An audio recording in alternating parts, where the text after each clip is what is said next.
거룩하시고 자비와 사랑이 한량없이 많으신 하나님 감사드립니다.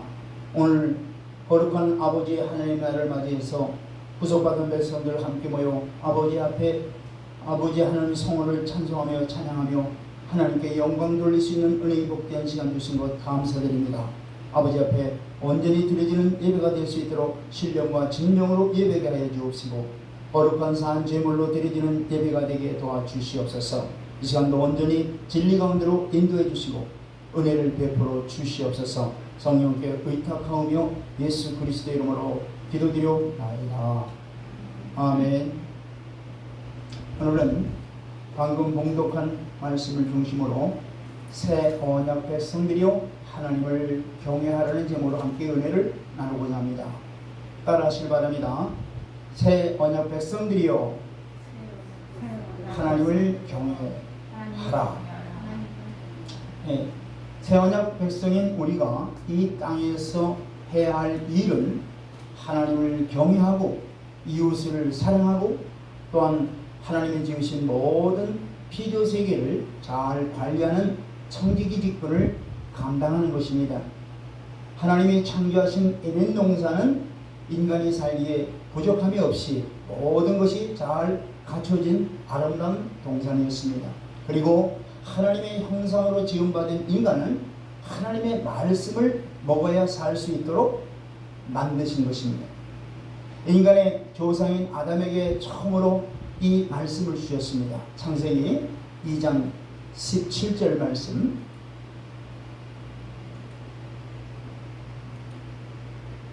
다같이 시작. 선악을 알게 하는 나무의 실과는 먹지 말라. 먹는 날에는 정령 죽으리라 하시니라. 그런데 하와는 마귀의 유혹에 넘어가서 이 선악과를 따먹고 그 남편 아담에게도 먹게 함으로 죄를 범하게 되었던 것입니다. 그래서 로마서 5장 12절을 보면은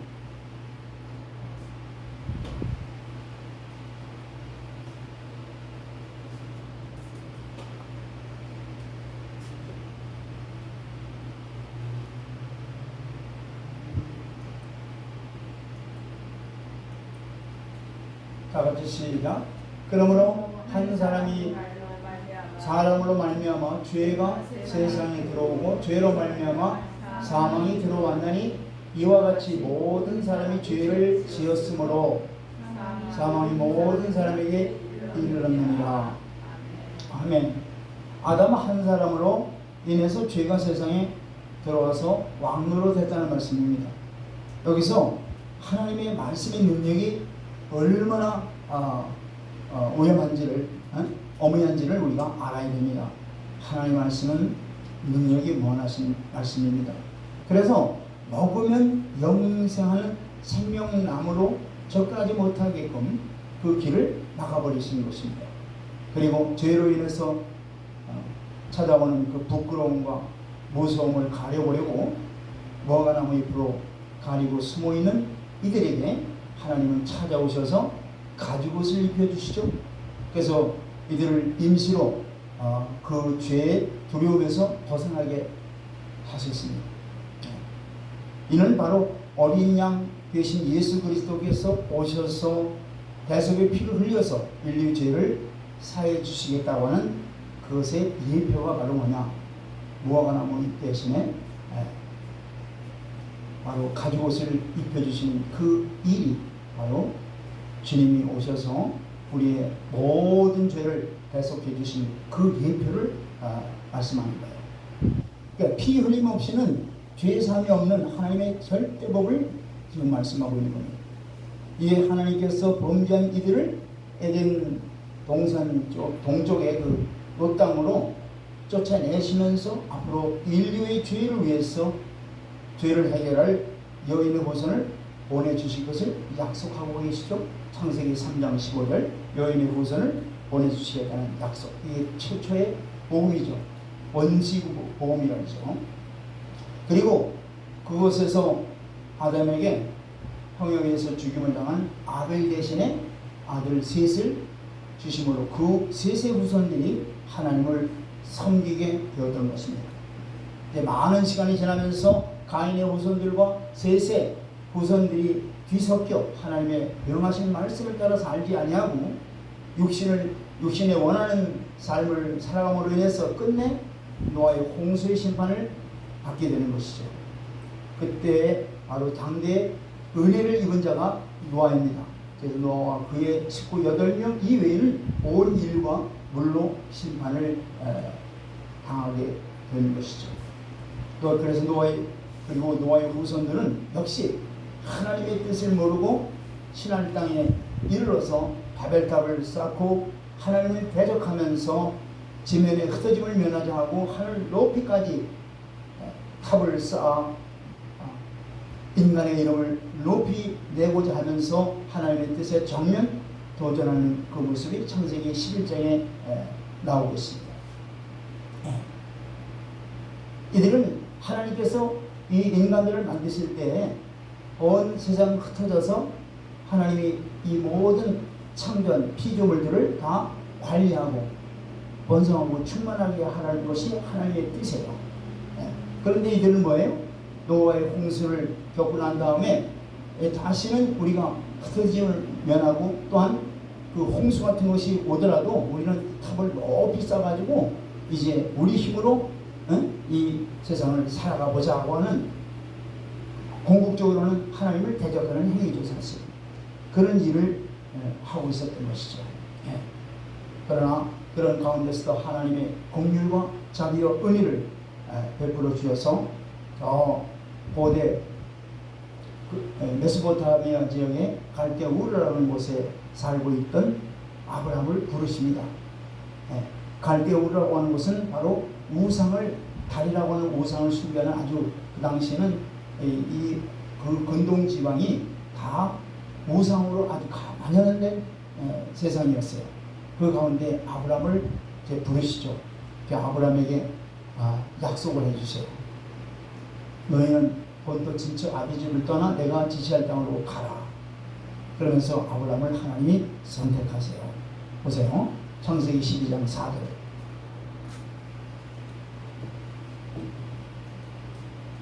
그러니까 이에 아브라함이 여호와의 말씀을 따라갔고 롯도 그와 함께 갔으며 아브라함이 하란을 떠날 때 75세였더라. 하나님께서 아브라함에게 내가 지시할 땅으로 가라고 명령하시죠. 그럴 때 아브라함은 그 말씀을 따라 조건 순종하는 거예요. 그래서 창세기 15장 6절에도 이 아브라함의 순종을 보고 하나님께서 어떻게 아브라함을 칭하셨느냐. 자, 시작.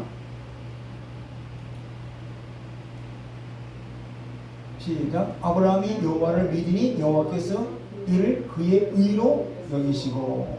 자, 아브라함의 부르심과 선택과 순종을 통해서 우리가 알아야 할 것은 전지전능한 하나님께서는 자기를 온전히 신뢰할 수 있는 믿음을 주시는 거야. 하나님이 주시는 거야, 믿음을. 그리고 또한 그 신실하신 하나님께서 약속하신 것을 반드시 이루어 가신다는 것을 믿고 좌로나 우로나 치지 말고 내 뜻, 내 계획 다 버리고 하나님의 온전하신 뜻에 맡기며 하나님의 계획대로 우리의 삶을 완전히 맡길 때 바로 하나님의 뜻이 이루어져 나가는 거예요. 이게 바로 참된 신앙생활인 것입니다. 그러니까 아브라함을 통해서 이걸 배우라는 얘기입니다. 그래서 주님께서는 이 땅에 오셔서 하신 사역 중에서 가장 중요한 것이 뭐냐? 사망에 매여 죽어가는 자기 백성을 그 사망에서 노임받고 구원시켜 주시는 거예요.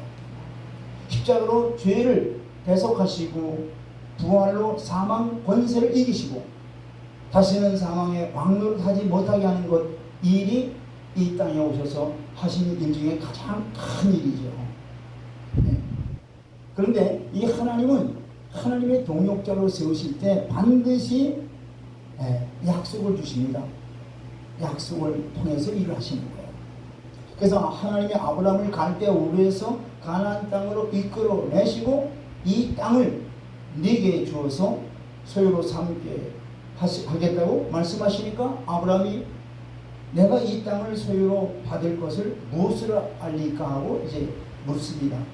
이때 하나님은 아브라함에게 이르시되 너는 나를 위해서 3년 된 암소와 3년 된 암염소와 3년 된 양과 산비둘기와 집비둘기 새끼를 가져다가 그 중간을 쪼개고 그 쪼개 있는 것을 마주대하여 놓으라 하심에 새는 쪼개지 않고 그와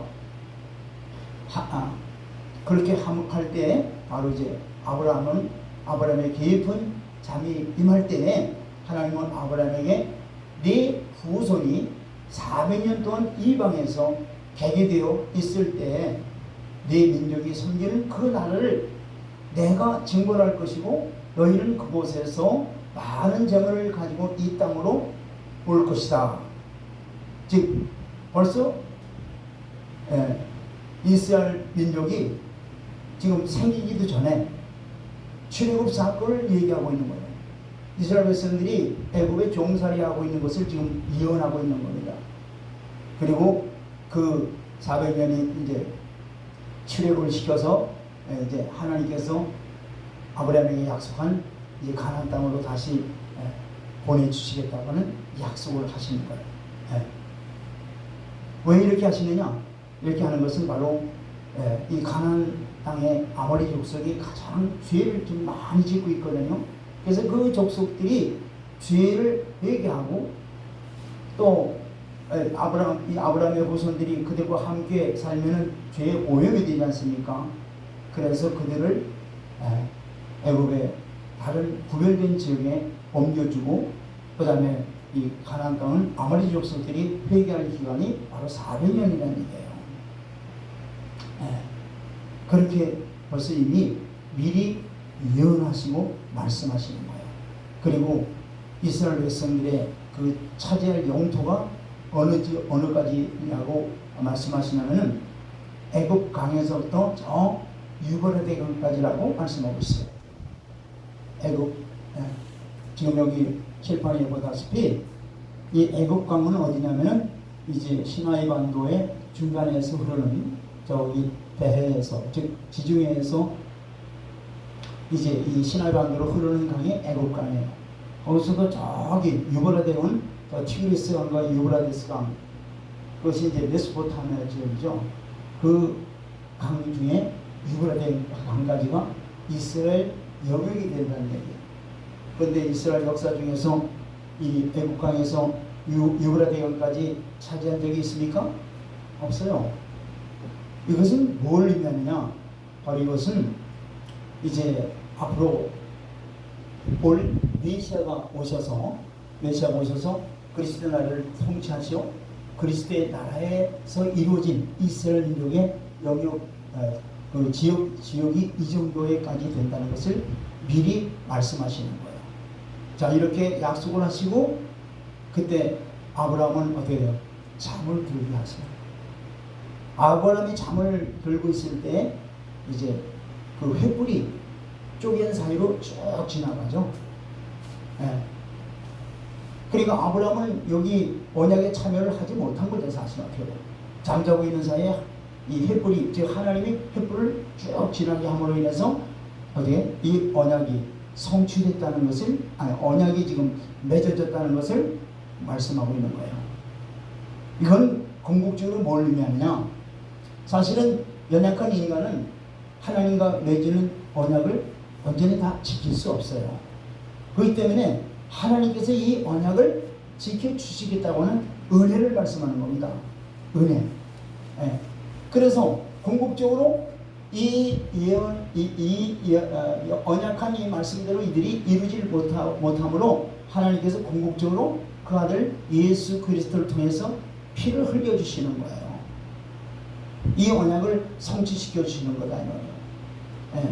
그래서 그 쪼갠 사이로 두 당사자가 지나가야 되는데 아브라함은 지나지 못하고 하나님 대신 횃불로 지나게 하시죠. 그거 뭐냐면 하나님께서 이 언약을 성취시켜 주시는데 누구의 힘으로? 그 아들 예수 그리스도의 십자가 피로 성취시켜 주실 것을 말씀하시는 거다. 그리고 그리스도께서 오셔서 그리스도의 왕국을 이룰 때 이스라엘이 차지할 그러한 지역이 바로 애국강과 유브라데 강이라는 것을 우리에게 가르쳐 주는 거예요. 그렇다면 이스라엘과, 즉 이스라엘이라고 하는 것은 지금 아브라함의 후손을 말하는 거죠. 아브라함과 맺은 이 언약에, 즉 이스라엘과 맺은 언약과 똑같은 거예요. 이 언약이 지금 살아있다는 거예요, 죽어있다는 거예요? 살아있다는 얘기죠. 반드시 하나님과 맺은 언약은 죽은 것이 아니라 살아있는 거예요. 당시에도 살아있을 뿐만 아니라 미래에도 살아있는 거예요. 그래서 이 언약을 하나를 통해서 햇불 언약이라는 것을 딱 보더라도 이스라엘이 없어진 게 아니라 이스라엘이 대신 오늘 현대 교회가 이스라엘의 할 일을 대처했다고 하는 그런 얘기가 아니라 이스라엘로 있고, 그렇죠? 대신 이스라엘이 감당하지 못하는 것을 교회가 지금 하고 있다는 것이지, 이스라엘 대신 이스라엘이 없어지고 교회가 그 일을 한다? 즉 대체 신학이라고 그러죠. 그건 성경에서 그렇게 말씀하고 있지 않습니다. 그래서 우리가 이스라엘에 대해서 이 언약을 통해서도 알아야 됩니다. 옳게 알아야 돼요. 그러니까 이스라엘은 이 땅에서 없어진 게 아니라 아직 하나님의 약속에 살아있고, 그 약속을 성취하기 위해서라도 이스라엘은 절대 없어지는 게 아니에요.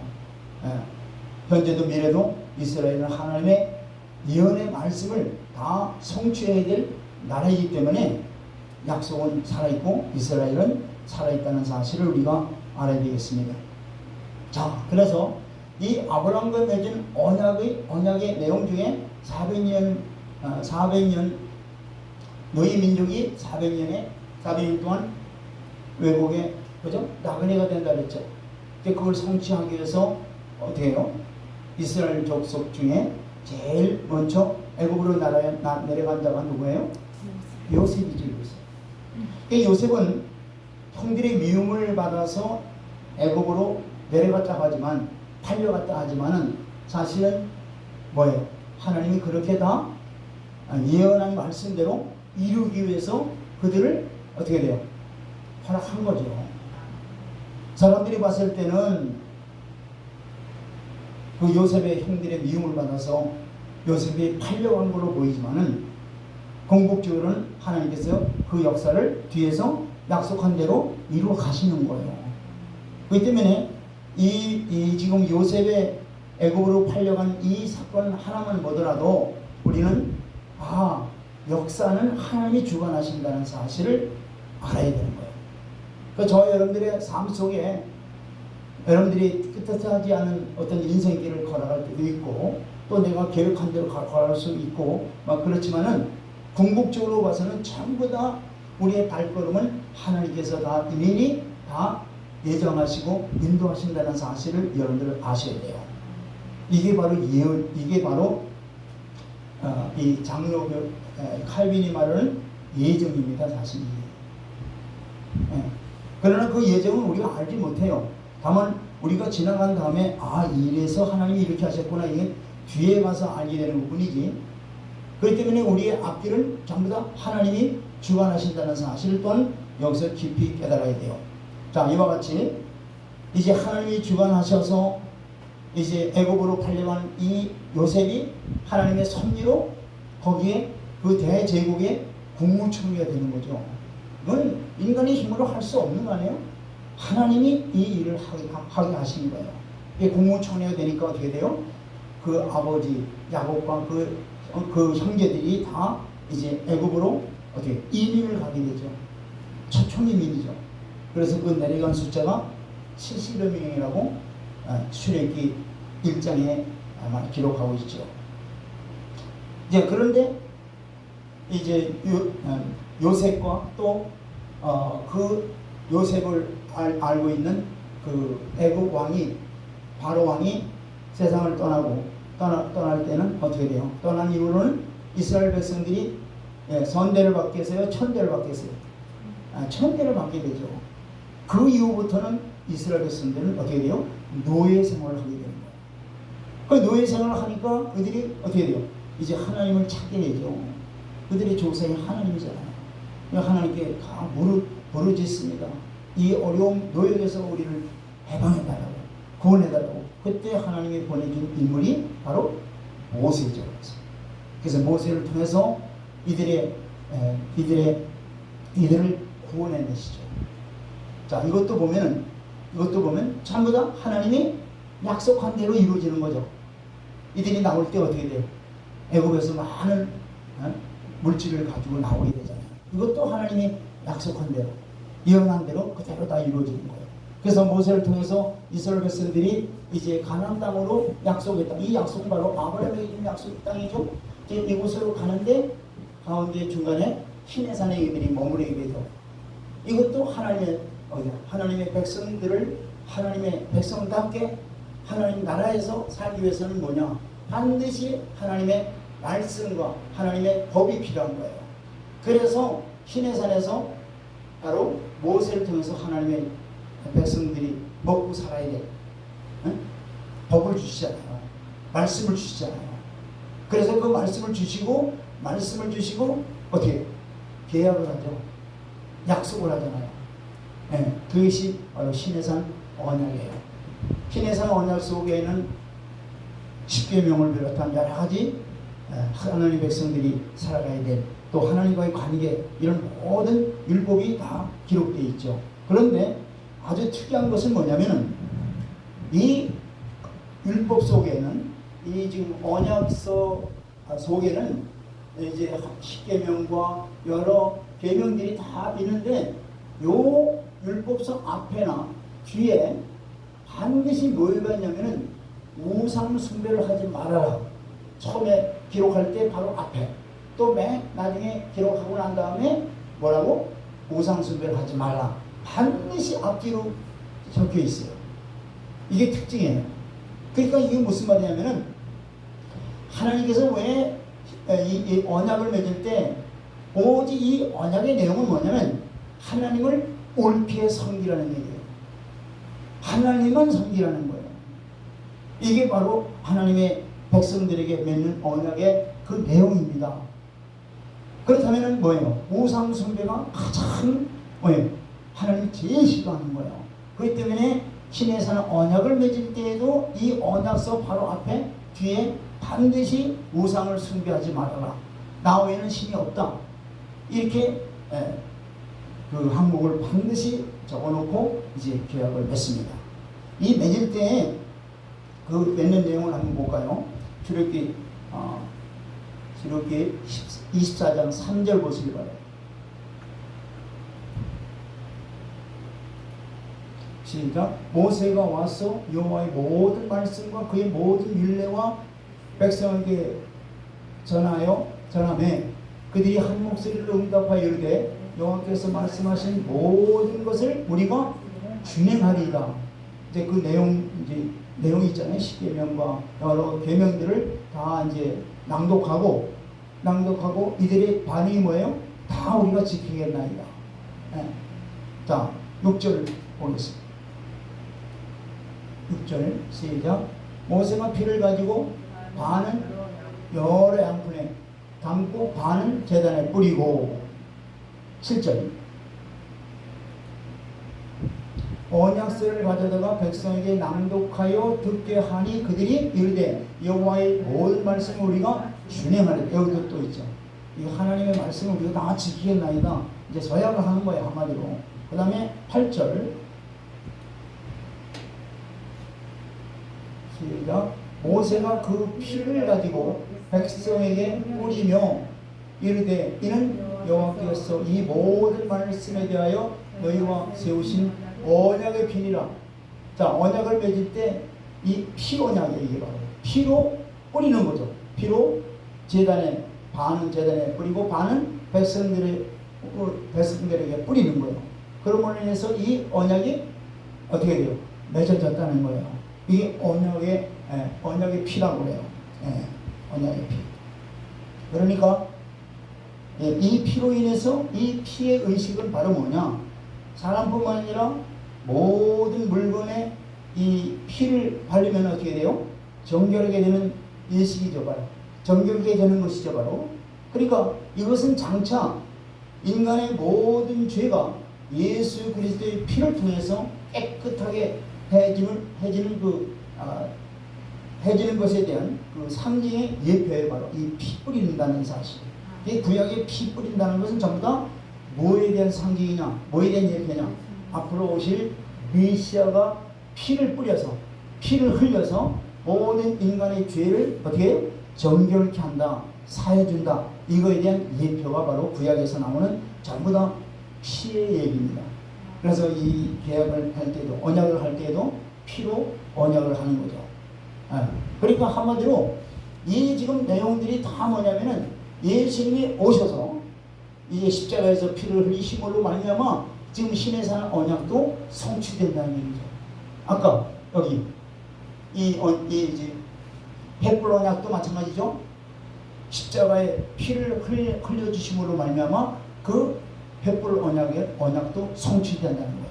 굉장히 중요한 지금 이 언약 가운데서 중요한 이 피의식, 이건 바로 앞으로 오실 예수 그리스도의 피만이 인간의 모든 죄와 허물을 다 용서해 주시고 모든 심지어는 사망의 일까지 사망에서 완전히 생명으로 자유함으로는 놀라운 이 복음이 다 들어있는 거예요. 네. 자, 그런데 문제는 이거예요. 그럼 이스라엘 백성들을 왜 종살이 하던 데에서 이렇게 건져내서 약속의 땅으로 보내는 것이 왜 목적이 어디 있냐는 얘기예요. 이 목적을 우리가 알아야 우리가 이 땅에서 예수 그리스도를 믿게 하신 그 목적이 바로 이스라엘의 역사를 통해서 우리가 알아야 되는 거예요. 자, 이스라엘 백성들을 애국 땅에서 종살이하던 그들을 건져낸 이유가 뭐냐, 이게 목적이 뭐냐, 이것이 바로 출애굽기 19장 5절 6절입니다. 한번 보겠습니다. 자, 19장 5절 6절입니다. 시작. 세계가 다 내게 속하였나니 너희가 내 말을 잘 듣고 내 언약을 지키면 너희는 모든 민족 중에서 내 소유가 되고,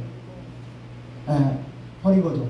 내 언약. 지금 언약이 아까 횃불 언약도 그렇고 지금 신의 산 언약이죠. 이 언약 내용을 잘 지키면 뭐가 된다는 거예요? 하나님의 소유가 된다는 거예요. 굉장히 중요한 거죠. 하나님의 소유를 어떻게 삼느냐? 이 언약을 지키는 자들을 하나님의 소유자로 인쳐주시는 거다 이 말이에요. 우리 또한 예수님과 지금 이제 새 언약을 이제 맺은 자들의 사실 지금. 그런데 새 언약을 맺었어도 그 언약의 내용처럼 말씀과 성령의 이끌림을 받고 순종하는 자들이 뭐예요? 자들이 뭐라는 얘기예요? 하나님의 소유자, 이게 하나님의 특별 소유된 자들이다 이 말이에요. 말라기 3장 16절에 보면 하나님을 경외하는 자를 하나님의 특별 소유로 삼는다 그랬죠? 바로 이거예요, 바로. 네, 이게 아주 중요한 거예요. 내 소유로 삼는다. 뭐 내가 그냥 믿습니다 하면서 말씀대로 순종하지 않으면 이게 바로 그렇게 고백하는 자들이, 그렇게 입으로 말하는 자들이 하나님의 소유가 된 자들입니까? 아니에요. 하나님의 소유된 자들은 바로 뭐냐? 하나님의 소유된 자들은 바로 하나님의 말씀을 지키는 자들. 그들이 바로 하나님의 소유된 자들이에요. 그 다음에 다음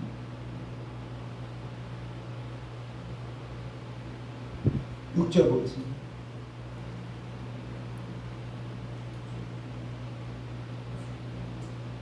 출애굽기 19장 6절입니다.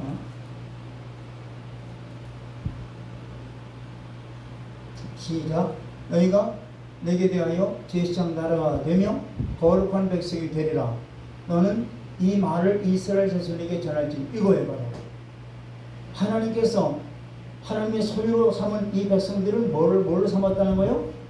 제사장 나라로 삼기 위해서 이스라엘 백성들을 애굽 땅에서 종살이하던 이들을 건져냈고, 우리 또한 세상 가운데서 마귀의 종도 타는 우리들을 그리스도의 십자가의 피로 우리를 구속하시면 바로 뭐예요? 하나님의 나라의 제사장 나라로 우리를 삼아주시기 위해서 이렇게 하고 거룩한 백성이 되게 하기 위해서 우리를 건져주셨다는 얘기예요. 자, 베드로전서 2장 9절도 보겠습니다.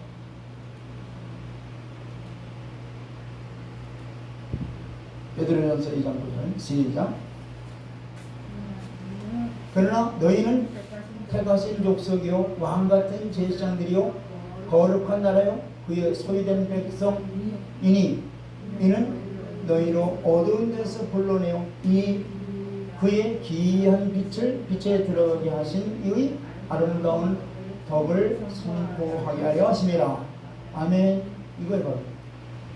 우리를 거룩한 백성으로 또 택하신 족속으로 제사장들로 이렇게 만드신 것은 바로 이 어두운 세상 가운데 생명의 빛을 전하고 아름다운 복된 소식을 전하기 위해서 우리를 택하시고 우리를 불러주셨다는 얘기예요. 믿습니까? 이 사명을 잘 감당해야 돼요. 그런데 보세요. 이들이 이 신의 산 언약을 맺은 이들이 이렇게 언약 백성이 됐음에도 불구하고 언약을 사실은 안 지켜요. 지키지 않습니다. 언약 백성답게 또 살아가지도 않아요. 그렇기 때문에 하나님께서 여러 선지자를 통해서 계속 하나님께 더 나오라 이렇게 여러 번 경고하고 또 교훈하고 했지만은 절대 들지 않습니다. 자, 보세요. 예레미야 7장 12절로 15절이 그 이스라엘 백성들의 지금 어떻게 하나님의 언약을 지키자는지를 잘 보여주고 있습니다. 시작. 너희는 내게 처음으로 내 이름을 둔 처소 실로에 가서 내 백성 이스라엘의 악에 대하여 내가 어떻게 하였는지 보라. 어디에 가서 보라는 거예요? 실로라고 하는 것은 뭐냐면은 이제 이들이 이 광야에서 뭘 만들었어요? 이들이 하나님께 보여주신 성막을 만들었죠. 성막을 만들어서 이들이 가나안 땅에 들어가가지고 그 성막을 처음에 안치한 곳이 바로 실로라는 곳이에요. 거기에 이제 바로 성막을 제일 처음으로 거기다 안치해놓고 거기서 그들의 신앙생활의 중심이 됐던 거예요. 자, 그런데 하나님이 그곳을 어떻게 했는가 역사적으로 한번 보라는 얘기예요. 자, 13절. 그 악에 대해서 어떻게 행했는가 보라는 얘기예요. 시작. 여호와의 말씀이니라. 이제 너희가 그 모든 일을 행하였으며 내가 너희에게 말하되 새벽부터 부지런히 말하여도 듣지 아니하였고 너희를 불러도 대답지 아니하였느니라. 지금 실로에다 이들은 성막이라는 것을 거기다가 이제 거치해 놓고 이들이 신앙생활의 중심이 바로 실로인데 실제로 이들은 신앙생활이 뭐예요? 이 하나님의 언약과는 관계없이 자기 멋대로 신앙생활하는 거예요. 육신의 안목과 정욕, 이생의 정욕과 안목의 정욕에 따라서 신앙생활을 했던 거예요. 그러니까 하나님께서 어떻게 돼요? 이 실로를 갖다가 실로에 있는 이 언약궤를 비롯해서 다 빼앗기게 하는 거예요. 블레셋에 다 뺏기게 해요. 그리고 다 완전히 초토화시켜 버립니다. 아니, 하나님의 이름이 누워 있고 언약궤도 다 있는데 하나님이 지금 이스라엘 백성들에게 보여주는 교훈이 뭐냐면은 너희들이 아무리 그야말로 성전이 있고 그 안에 뭐 언약궤가 있고 이렇다 할지라도 또 거창한 짐승을 잡아다가 예배를 드리고 제사를 드리고 한다 할지라도 너희 진정으로 속사람이 변화되지 않고 진정으로 하나님을 사랑하지 않고 하나님을 경외하지 않는 그런 종교적인 신앙생활 나는 싫다. 그러면서 이걸 아예 초토화시키는 거예요. 그걸 지금 이스라엘 남유다 지파에게 지금 보여주는 거예요. 유다 지파들에게 지금 보여주는 거예요. 자, 봐라. 실로를 어떻게 내가 해파시켰고 다 초토화시키는지를 봐라. 그러니까 이들이 이제 이걸 보면서 우리가 정말로 신앙생활을 잘못하고 있다는 것을 그들이 아마 깨닫게 되겠죠. 네. 자, 13절 보세요. 그러므로 내가 실로에 행한 것 같이 너희가 신뢰하는 바 내 이름으로 일컬음을 받는 이 집 곧 너희와 너희 조상들에게 준 이곳에 바로 이들이 지금 숭배하고 있는 게 뭐예요? 실로와 같은 곳이 뭐예요? 예루살렘 성전이죠. 예루살렘 성전에 있으면 절대 우리가 무슨 일을 하든 하나님이 성전이고 하나님 이름을 거기서 두기로 했는데 또 하나님이 거기서 만나기로 했는데 하물며 하나님께서 이 성전을 우리가 아무리 죄를 짓는다 할지라도 성전이 있는데 성전을 파괴하겠느냐 하면서 이렇게 한 거예요. 그러나 하나님은요 그걸 보시는 게 아니에요. 정말로 중심을 보시는 하나님이에요. 아멘. 그렇기 때문에 우리 신앙생활을 할 때 정말로 중심을 하나님께 두고 신앙생활을 해야 되는 것입니다. 아멘. 그래서 궁극적으로 이들이 뭐냐? 우리 마태복음 6장 24절 보세요. 마태복음 6장 24절에 사실 이것 때문에 그러는 거예요. 이스라엘 백성들이 하나님을 섬기는데 음란히 섬기고 있거든요. 즉 하나님도 섬기고 또 우상도 섬기는 양쪽을 다 섬기는 거예요. 이거 바로. 자, 한 사람이 두 주인을 섬기지 못할 것이니 혹 이를 미워하고 저를 사랑하거나 혹 이를 중히 여기고 저를 경히 여김이라. 너희가 하나님과 재물을 경하여 섬기지 못하느니라. 그렇죠? 둘 중에 하나를 택해야 돼요. 우리 예수를 진정으로 믿는 자들은 누구를 택해야 돼요? 무엇을 택해야 돼요? 하나님을 택하는 거죠. 그럼 여기 재물은 뭘까? 재물은 바로 이 우상숭배예요. 재물은 곧 나를 말하는 나. 우리가 하나님을 믿노라면서 내가 살아있고 하나님도 섬긴다? 이거는 어불성설이다 이 말이에요. 근데 이스라엘 백성들이 그렇게 믿은 거예요. 그렇게 생활한 거예요. 그러니까 하나님께서 어떻게 돼요? 바로 이 말씀을 주시는 거예요. 자, 15절 보세요. 15절 시작. 아니 에레미야서 7장 15절이죠. 네.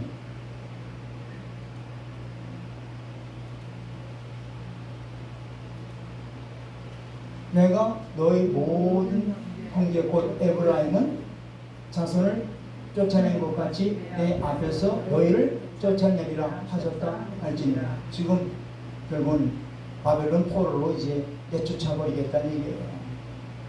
너희들도 실로에서 행한 것 같이 그들이 뭐예요? 거칠이 신앙생활한 거죠. 중심으로 하나님을 사랑하고 없고 하나님 말씀 지키는 거 없이 그냥 거칠이 신앙생활할 때 하나님께서 실로를 초토화시킨 것처럼 너희들도 동일하게 그들과 같이 동일하게 신앙생활을 한다면은 아낌없이 너희 이 예루살렘 성전을 다 초토화시키고 바벨론 포로로 보내겠다는 그 말씀을 하는 거예요. 그렇다면 이 언약 백성은요 하나님의 말씀을 반드시 지켜야 언약 백성인 거예요. 저 여러분들이 지금 새 언약 백성인 걸 여러분들 깨닫습니까? 그게 예수만 믿는다고 하는 거 그겁니까? 아니에요. 언약 백성이에요. 새 언약 백성이란 말이에요. 그러면 언약 백성이란다면 뭐예요? 주님과 우리가 언약한 그 말씀들을 우리가 지켜야 언약 백성이 되는 거죠. 아멘? 하나님을 지키지도 않고 하나님의 언약을 지키지도 않고 음란히 하나님을 섬기는 유다 백성들 끝내 어떻게 돼요? 바벨론 70년의 포로를 잡혀가서 그들이 징벌을 단단히 받게 되는 거죠. 네. 그래서 그들이 징벌을 받는 동안에 아마 깨달음과 회개가 있었을 거예요. 그런 가운데 하나님이 새로운 새 언약을 약속하세요. 새 언약. 그게 바로 히브리서 8장 10절 말씀입니다. 히브리서 8장 10절. 자, 시작. 또 주께서 이르시되 그날 후에 내가 이스라엘 집과 맺을 언약은 이것이니 내 법을 그들의 생각에 두고 그들의 마음에 이것을 기록하리라. 나는 그들에게 하나님이 되고 그들은 내게 백성이 되리라. 자, 이것이 바로 에레미야서 31장 31절로 34절에 그 새 언약의 예언을 말씀하신 거거든요. 그 말씀을 히브리서 기자가 지금 신약에서 히브리서 기자가 그걸 인용한 거예요. 그 예언의 말씀이 예수 그리스도께서 오셔서 그걸 성취했다는 것을 지금 히브리서 기자는 지금 증거하고 있는 거예요. 그러니까 이들이 바벨론 포로로 있을 때에 하나님께서 그들에게 이 새 언약을 주신 거예요. 소망을 갖게 하기 위해서. 물론 그 이 언약을 통해서 뭐예요? 그들이 보레스 메데파스 왕을 통해서 그들이 고토로 돌아오게 되죠. 바벨론 포로에서 이제 고토로 돌아오게 하는 그런 예언이 성취가 되지만, 궁극적으로 그 예레미야의 새 언약의 성취는 1차적으로는 보레스 왕을 통해서 이스라엘 백성들이 바벨론 포로에서 돌아옴으로 성취되지만은, 궁극적인 그러한 성취는 어디서 이루어지느냐? 바로 이 히브리서 기자가 그 예레미야 말씀을 이제 신약시대에 증거한 것처럼, 예수님께서 오셔서 어떻게 돼요? 십자가에서 피를 흘리시고, 그죠? 흘리시고 이제 다 부활하시고 승천하심으로 말미암아 그 예언이 성취된다는 것을 말씀하는 거다 이 말이에요. 아멘. 예. 그래서 굉장히 중요한 말씀이에요. 이제 그럼 왜 하나님께서 이렇게 언약을 자꾸 변경시키느냐? 아까 횃불 언약, 또 신해산 언약, 또 에레미야의 그 새 언약, 또 물론 그 전에 다윗 언약도 있고 모압 평지 언약, 뭐 언약이 많잖아요. 근데 이 모든 구약에서 이스라엘 백성들과 맺은 그런 언약은요, 포인트가 뭐냐면 예수 그리스도가 오셔서 성취된다고 하는 것을 예언하고 있는 거예요. 그러니까 궁극적으로 새 언약은 뭐예요? 모든 언약의 어떻게 맨 마지막 최종적인 언약이 바로 새 언약이에요. 새 언약. 그래서 이 새 언약은 뭐냐? 이제는 하나님께서 친히 이 땅에 오셔서 예수 그리스도로 오셔서 친히 뭐예요? 십자가의 구속을 이루시고 부활 승천하시고 하나님께서 성령을 보내주시고 이제 믿는 자들에게 이제는 말씀과 성령을 심령 속에 담아주시겠다는 거예요. 새겨주시겠다는 거예요. 모세와 맺은 언약은 무슨 언약이라요? 돌비 언약이죠. 돌비에다가 새겨가지고 그죠? 주시잖아요. 근데 이젠 돌비에다 말씀을 주시는 게 아니라 믿는 자들의 심령 속에 완전히 새겨서 주시는 거예요. 아멘. 자, 에스겔서 36장 26절도 보세요. 자, 이건 말씀이 그렇고, 그죠? 예레미야 31장에 보면은 이 새 언약이 말씀을 담아주시는 거죠, 지금. 근데 에스겔서 36장 26절 보면은 성령을 이제는 믿는 자들 심령 속에 내주시켜 주시는 거예요. 보세요. 시작. 예레미야가 아니라 에스겔 36장 26절입니다. 자, 시작. 또 새 영을 너희 속에 두고 새 마음을 너희에게 주되 너희 육신에서 굳은 마음을 제거하고 부드러운 마음을 줄 것이며. 자, 이제는 성령을 어떻게 돼요? 믿는 자 심령 속에 내주시켜 주시는 거예요. 자, 그렇다면 이 새 언약의 특징은 아주 중요한 거죠. 이제 말씀과 성령을 믿는 자의 심령에 담아주시는 거예요. 이게 바로 어떻게 해요? 예수님과 연합한 것이다 이 말이에요. 아멘. 예수님과 연합된 믿음을 주시는 거예요. 말씀을 주시는 거예요. 성령을 주시는 거예요. 그러니까 지난 옛 언약과는 어떻게 해요? 질적으로 다르죠. 옛 언약과는 방법이 다르죠. 그래서 새 언약이라는 거예요. 자, 그러면 새 언약에 대한 실제로 이 언약, 새 언약을 실제로 이제 성취시키는 것이 바로 오늘 본문의 말씀이에요. 자, 마태복음 26장 26절 쭉 한번 보겠습니다. 자,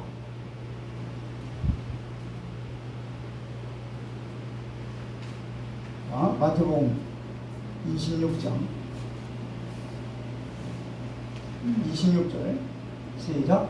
그들이 먹을 때 예수께서 떡을 가져사 축사하시고 떼어 제자들에게 주시며 이르시되 받아서 먹으라 이것은 내 몸이라 하시고. 자, 여기 이제 이 성만찬의 그 예식을 지금 이 말씀을 기준으로 해서 이제 우리가 성만찬식을 하는데, 이 내용은 뭐냐면은 지금 이 6월절 때 어떻게 행사를 하느냐 그걸 지금 말씀하는데, 이 6월절에 이 떡을 포도주를 4잔을 돌립니다.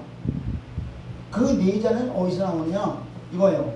출애굽기 6장 6절로 7절 그 내용을 바로 준행시키는 거예요. 자, 출애굽기 6장 6절 한번 보세요. 6절과 7절 보면은 이제 오늘 이 설교의 핵심이 바로 여기에 있어요. 6월절을 왜 지키시고 6월절에 왜 포도주 잔을 돌리는지, 제자들에게 다 돌리는지, 떡을 왜 돌리는지 여기에 다 나와 있어요. 시작. 그러므로 이스라엘 자손에게 말하기를 나는 여호와라.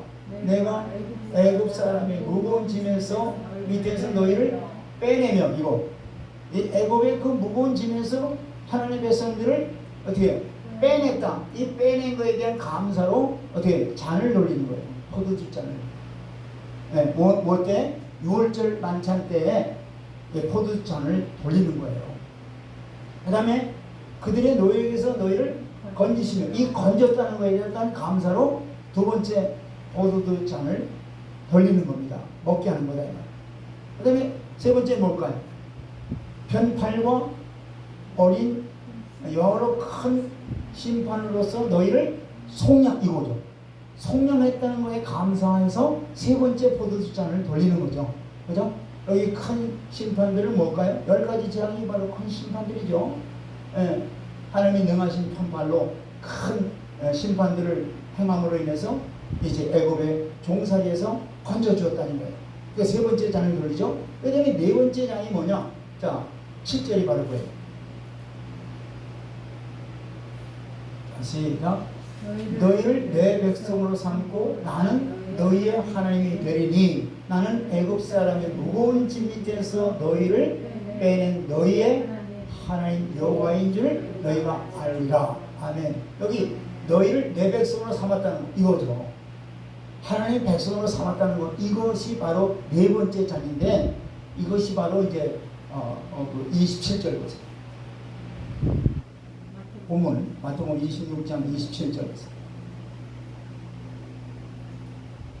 그것을 똑같이 지금, 자, 그것을 애굽 땅에서, 자, 첫 번째 6월절은 애굽 땅에서 어린 양을 통해서 나오는 것에 대한 감사하는 거죠, 지금 이들이. 그런데 지금 예수님 마지막 6월절은 본인 스스로가, 본인이 제물이 되고 뭐예요? 본인이 제물이 되는 거잖아요. 이건 이 6월절, 유대인들이 지키는 6월절, 이 6월절은 뭐예요? 어린 양으로 인해서 지금, 뭐죠? 구속함을 받는 거에 대한 감사하는 거죠. 그런데 이 지금 주님이 행하시는 마지막 6월절은 바로 뭐냐면은 주님 스스로가 제물이 되고 주님 스스로가 피를 흘리고 그 지금 일을, 그것을 갖다가 지금 6월절 지키는 행사에, 그죠? 거기에 빗대어서 설명을 하는 거예요. 똑같이 나는 이제 이 빵과 피가 바로 내 몸과 내 살이라고 하는 것을, 내 몸과 피라는 것을 지금 6월절의 그 행사에 하는 그것으로 이제 뭐야? 이제 실제적인, 여긴 그림자였지만은 이제 실제가 바로 나다. 이것을 지금 보여주는 거예요. 그리고 이 새 언약의 성취가 바로 이 예식을 통해서 이루어졌다. 이런 것을 말씀하는 거예요. 그래서 28절 보세요. 이것은 죄의 사함을 얻게 하려고 많은 사람을 위하여 흘리는 바 나의 피, 곧 언약의 피, 뭐죠? 아까 신의 산 언약에서도 언약의 피라고 했죠. 이제 새 언약의 언약의 성취를 뭘로 한다는 거예요, 지금? 예수님의 피로 하는 거예요. 근데 예수님의 피는 뭐예요? 죄의 사함을 얻게 하는 많은 사람으로 하여금 완전히 죄로부터 자유함을 얻고, 그죠? 사망 권세로부터 자유함을 얻는 이 놀라운 지금 예식을 하는 거예요. 실제로 이제 예수님이 십자가에 이제 달리셔서 그 일을 하시겠다는 것을 먼저 지금 이 예식을 통해서 보여주고 말씀하고 있는 거예요. 자, 그리고 이제 29절을 보면은 오늘 핵심이 뭐냐? 바로 이거예요. 29절. 그러나 너희에게 이르노니 내가 포도나무에서 난 것을 이제부터 내 아버지 나라에서 새 것으로 너희와 함께 마시는 날까지 마시지 아니하리라 하십니다. 자, 이거죠. 자, 이제는 이 땅에서 포도주 잔을 마지막 4잔을 마시고 이제는 다시는 이 땅에서 나오는 포도주 잔을 마시지 않겠다는 얘기죠. 그리고 이제 어디로 시선을 돌리느냐? 그리스도의 나라로 이 시선을 돌리는 거예요. 그건 뭐냐? 이제 이 나라에서 지금 뭐예요? 너희들과 함께 새 포도주를 마시겠다는 얘기죠. 그건 뭐냐? 이제 구속받은 하나님의 백성들이 이제 주님이 다시 오셔서 다스리는 나라가 그리스도의 나라인데, 그 나라에 지금 구속받은 백성들이, 즉 말씀과 성령으로 인도함을 받고 약속의 언약을 그대로 지키고 순종하는 자들에게 당연히 열매를 많이 맺겠죠. 그들을 어떻게 돼요? 그 나라에 가서 함께 어떻게 돼요? 새 포도주로 마시고 이제 혼인잔치에 다 참여하리라 이 말씀하는 거예요. 자, 그렇다면 우리가 예수를 믿는다고 하는 게 뭐냐? 새 언약 백성이라는 게 뭐냐? 결론적으로 이제 주님이 말씀하신 것처럼 하나님의 말씀과 성령을 담고 그 성령과 말씀을 따라 온전히 순종하는 가운데 우리의 소망은 바로 주님이 오셔서 통치하는 그날의 제사장으로서 주님과 함께 영원히 함께한다고 하는 그 약속을 믿고 소망 가운데 사는 것이 바로 믿음으로 사는 거다 이 말이에요. 새 언약의 백성으로 사는 거다 이 말이에요. 그러니까 이 땅에 소망을 가는 게 아니라 정말 주님이 오셔서 통치하는 그 나라, 의의 나라, 평강의 나라, 그 나라의 소망을 가지고 오직 생명 안에서 살아가는 것, 이게 바로 믿음으로 사는 것이요, 새 언약 백성답게 사는 것이요, 하나님을 영광스럽게 되는 삶이다 이 말이에요. 그러니까 우리가 예수를 믿는다고 하는 것은 단순히 내 입으로 내가 예수 그리스도를 나의 구주로 믿습니다, 뭐 이런 것이 고백으로 끝나는 게 아니라 정말로 예수를 믿는다는 게 뭐냐? 새 백성으로, 새 언약 백성으로 산다는 게 뭐냐? 내 안에, 여러분들 안에 생명의 말씀이 성령과 함께 우리의 삶이 이끌림을 당하고 그 말씀대로 살아감으로 말미암아 하나님의 기뻐 받으시는 정말로 열매 많이 맺는 신앙생활로서 궁극적으로 영원한 나라, 그 나라에서 주님과 함께 영원히 주님을 찬양하고 찬송하며 하나님의 영광과 하나님의 뜻 안에서 살아가는 놀라운 영생을 얻는, 그것이 바로 우리 이 땅 위에서 하나님께서 우리를 권하시고 우리와 함께 하시고 우리에게 새 언약의 백성으로 삼아주신 바로 목적이 여기 있다는 얘기예요. 아멘. 그래서 우리는 새 언약 백성으로서 이 죄악된 많은 세상 가운데 살고 있지만은 우리의 소망은 오직 주님이 오셔서 통치하는 그 나라를 소망하면서 이 땅에서 하나님이 주시는 생명의 말씀을 따라 성령의 인도하심을 따라 살아가는 복된 자녀들이 되길 주의 이름으로 축원드립니다. 기도하겠습니다. 하나님 아버지 감사드립니다. 오늘 귀하신 생명의 말씀으로 우리를 깨우쳐 주시고 은혜를 베풀어 주시니 감사드립니다. 이제 새 언약 백성으로 백성답게 살아갈 수 있는 우리에게 믿음을 주시고 영의 눈을 더욱 뜨게 하시고 생명의 말씀을 몸고 성령의 인도하심을 따라 온전히 순복하는 삶으로 하나님께 영광만 돌리며 또 신앙의 아름다운 성령의 아름다운 열매를 많이 맺혀드리며 참으로 천국의 소망 가운데 그리스도의 왕국을 생각하며 아버지 하나님이시여 그 나라의 아버지의 죄성으로서의 아버지 하나님이시여 놀라운 은혜를 은총을 받으며 살아가는 저희들이 될 수 있도록 아버지 이 땅에 살고 있지만 오직 하늘의 소망을 두며 살아가는 복된 자녀들이 될 수 있도록 충만한 은혜를 내려주시고 함께해 주시옵소서. 예수 그리스도의 이름으로 기도드리옵나이다. 아멘.